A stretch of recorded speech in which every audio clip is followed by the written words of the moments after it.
यार दिल्ली ने जब आरसीबी को हराया तो ऐसा लगा कि 90s के दौर की ऑस्ट्रेलिया किसी ने हरा दी। हाँ मतलब आरसीबी आज के दौर में अनडिफिटेबल लगती है, लेकिन आज क्या पाटीदार की गलतियों की वजह से आरसीबी फंस गई। मतलब एक रोमारियो शेफर्ड से आखिरी ओवर कराना, वो सूर्य शर्मा को मिड ओवर में ना कैलकुलेट कर पाना, आई थिंक वो एक बहुत बड़ी गलती थी और उसी का खामियाजा आखिरी ओवर में भुगतना पड़ा डिस्पाइट की 15 रन चाहिए थे। दूसरा, भुवनेश्वर कुमार ने जो पावर प्ले में 3 विकेट निकाल दिए और सबको पता था कि डीसी में आज एंड में आशुतोष शर्मा नहीं है, डीसी का अगर 1-2 विकेट और गिर जाता तो शायद ये मैच बहुत पहले खत्म हो जाता। क्या पाटीदार ने भुवनेश्वर को उस वक्त एक एक्स्ट्रा ओवर ना देकर गलती कर दी। और तीसरा मेरे ख्याल से वो रनआउट, वो डेविड मिलर को जो रजत पाटीदार आसानी से हाथ छू के रनआउट कर सकते थे वो मिस कर दिया। आई थिंक वहीं से मैच मिस हुआ और फिर आरसीबी की हार।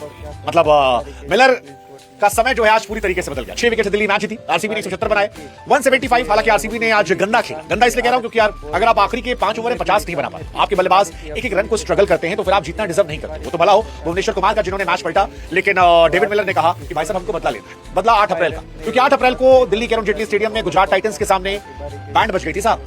1 रन चाहिए था, जीता हुआ मैच था और वो मैच हार गए थे प्रसन्न कृष्णा के सामने। लेकिन आज आखिरी ओवर में 15 रन चाहिए। पहली बॉल पर जब मिलर से शॉट मिस हुआ तो बहुतों को लगा यार कि मिलर क्या आज भी एक और दिन, क्योंकि क्रिस्टियन स्टब्स पैरों की गेंद को नहीं मार पाए थे। कम से कम 6-7 गेंद तो उन्होंने पैर बर्बाद की और सारे बॉलर पैर पे टारगेट करते। रोमारियो शेफर्ड तक की गेंद पैर पे नहीं मार पाए, लेकिन उसके बाद मिलर आए और फिर वही किया जिसके लिए वो जाने जाते हैं। किलर मिलर अपना बदला ले लेते हैं आरसीबी से।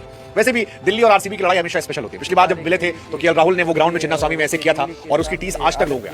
मिलर उस मैच में फंसे थे, लेकिन आज इस मैच से दिल्ली का कमबैक हो गया क्योंकि रोमारियो शेफर्ड को 2 बैक टू बैक छक्के दिए और फिर एक चौका दिया और वो तीनों शॉट देखकर मुंह से अपने आप निकल गया डेविड मिलर की ब्यूटी। क्या कमाल हो, अद्भुत, अविश्वसनीय, अकल्पनीय, वर्णनीय। मतलब जितनी तारीफ की जाए उतना कम है, क्योंकि सिर्फ मैच खत्म नहीं किया, डीसी का रिवाइवल करवा दिया। डीसी वहीं से 2 मैच हारी थी जहां पर मिलर की गलती हुई थी और मामला फंसा था। इस बार डीसी पीछे ले आती, लेकिन इस मैच को जीतकर डीसी अब वापस टॉप की पोजीशन पर आना चाहिए, क्योंकि आज डीसी को डिसअपॉइंट करने में कोई कमी नहीं थी। मतलब भुवनेश्वर कुमार की बॉल जो निशंका हो गई, वो 1.5 हाथ की स्विंग, उसके बाद करुण नायर का वो फालतू शॉट। एक तो मेरे को समझ नहीं आता कि दिल्ली वाले आशुतोष शर्मा को खिलाते क्यों नहीं। इतना तगड़ा बैट्समैन है, तुमको आने वाले टाइम में ऐसा बैट्समैन चाहिए जो नीचे फिनिश करे। तुम्हारे पास विपराज निगम भी नहीं है तो कम से कम इसको खिला लो।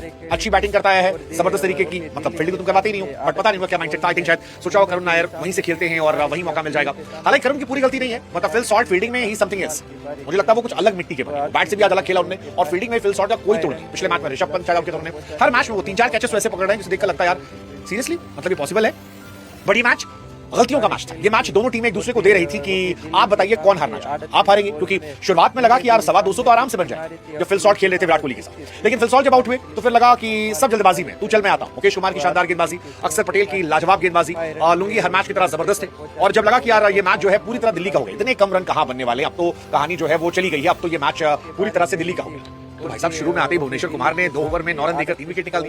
मतलब एक टाइम तो ऐसा लग रहा था कि बॉल हवा नहीं लग रही, और अगर उस टाइम एक भी ओवर और चलाता या केएल राहुल और स्टब्स का विकेट मिल जाता, आई थिंक ये मैच वहीं खत्म था, वहीं खत्म था। एक होशियारी अक्षर पटेल की भी थी। क्या अक्षर पटेल चोटिल हुए थे या सही समय पर वो बाहर चले गए, मतलब ये भी सोचने वाली बात है। एक चीज और भी थी, क्या सुयश शर्मा से ओवर करा सकता था। सुयश शर्मा इकोनॉमिकल रहते हैं, थोड़ा स्मार्ट है। राशिद खान ने भी 1 दिन पहले ऐसा किया था कि आखिरी ओवर डाल के मैच बचा लिया था।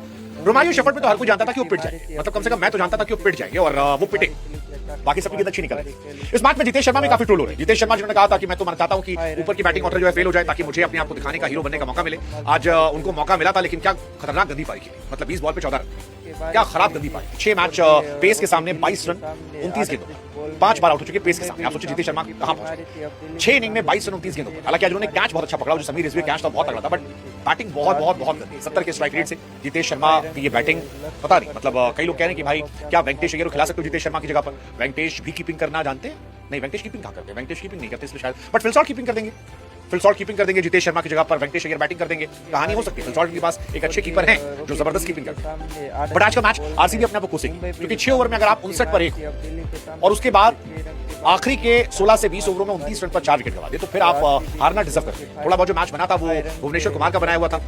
रसिक डार सलाम की भी तारीफ, उन्होंने भी आखिरी में अच्छा किया। अच्छे से अच्छा तो केएल राहुल ने भी किया। 8 रन पर 3 विकेट था और जबरदस्त 50 रन। मतलब मैं उनकी आज बैटिंग का बड़ा जबरदस्त मुझे लगा, बढ़िया batting. Bhuvneshwar was classy like always. 4 over 26 run, मतलब Bhuvneshwar is like old wine, जितने पुराने उतने खूबसूरत होते जा रहे हैं। और आप उनकी जितनी तारीफ की जो निशंका वाली गेंद इतनी कटी थी, सेट से करुण नायर को पता नहीं चला और रिजवी को अगेन कमाल की 11 गेंदों पर 3 विकेट निकाले उन्होंने और बहुत कमाल की गेंदबाजी, जबरदस्त। आज एक रिकॉर्ड टिम डेविड ने बनाया। Tim David second fastest player हो गए आईपीएल में 1000 रन बनाने वाले इन टर्म्स ऑफ बॉल। सबसे तेज आंद्रे रसल ने बनाए थे 545 गेंदों पर, टिम डेविड ने 560 गेंदों पर। बट आरसीबी की तरफ से जो रन बनाए गए थे वो फिल शॉट की तरफ से, वही फिल शॉट जिन्हें ड्रॉप करने की तमन्ना बहुत सारे आरसीबियंस में थी।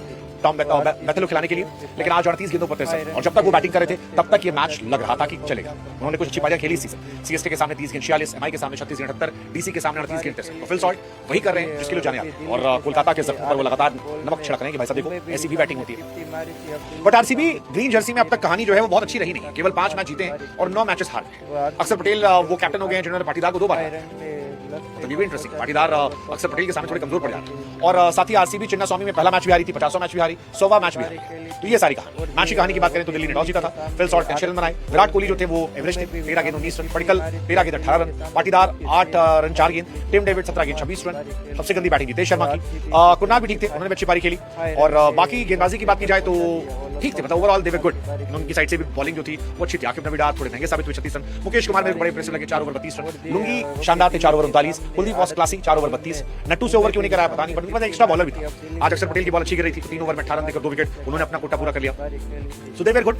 दिल्ली की बॉलिंग जो है वो सॉलिड है, वो कम बैक करना जानते हैं। आरसीबी की बॉलिंग थोड़ी सी कमजोर है, वो जो एक एक्स्ट्रा बॉलर का मामला फंसा कि बीच में निकाला नहीं, ओवर कंप्लीट हो गया, आखिरी में स्पिनर कैसे लगाते हैं, और वो नेक टू नेक 5 बॉलर से खेले। आई थिंक वहां पर भी थोड़ी सी कमी जो है वो हो गई। अगर एक एक्स्ट्रा बॉलर होता तो शायद एक कहानी पलट सकती थी, या सही जगह पर गेंदबाजी सुरेश ने करवा ली होती तो भी शायद। बट कोई नहीं, बढ़िया है। इससे आईपीएल का रोमांच जो है वो मजेदार है। मतलब आखिरी में कम से कम 3 टीमें तो लड़े हैं घुसने के लिए, तभी मजा आएगा, वरना एक तरफा मुकाबले चले थे। पंजाब आरसीबी हम मान के बैठे थे, हालांकि आरसीबी अभी भी मैं इसको टॉप 2 में रेट कर रहा हूं। लेट्स सी, देखते हैं। मैं तो मान रहा हूं कि आरसीबी पंजाब शायद फाइनल होगा।